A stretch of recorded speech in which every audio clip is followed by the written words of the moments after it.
Pemerintah Kota Denpasar melalui Dinas Kebersihan dan Pertamanan (DKP) terus menggiatkan upaya penyadaran masyarakat untuk menjaga kebersihan. Hal itu ditunjang dengan selalu melakukan pengawasan dan menerapkan tipiring bagi pelanggar peraturan tentang kebersihan.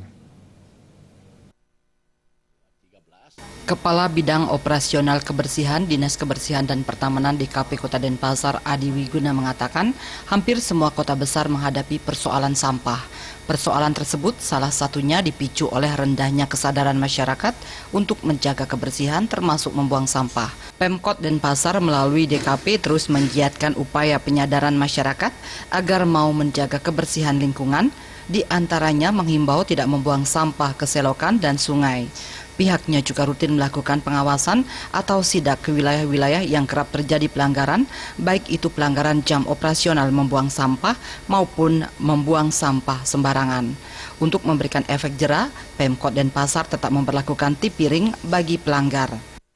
Sudah antisipasi yang pertama untuk tetap menjaga kebersihan di seputar kota dengan melibatkan kurang lebih 1.200 tenaga, baik itu penyapuan, angkutan, pasukan termasuk divisi yang lainnya.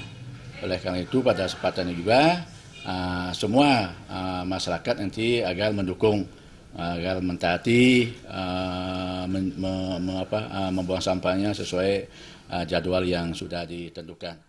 Adi Wiguna menegaskan proses penyadaran masyarakat untuk menjaga kebersihan lingkungan tidak bisa dilakukan secara instan, namun sedikit demi sedikit dan tentunya ditopang adanya penegakan aturan yang tegas berupa tipiring, maka diharapkan masyarakat semakin sadar sekaligus membantu mewujudkan Kota Denpasar yang bersih. Darmawan dan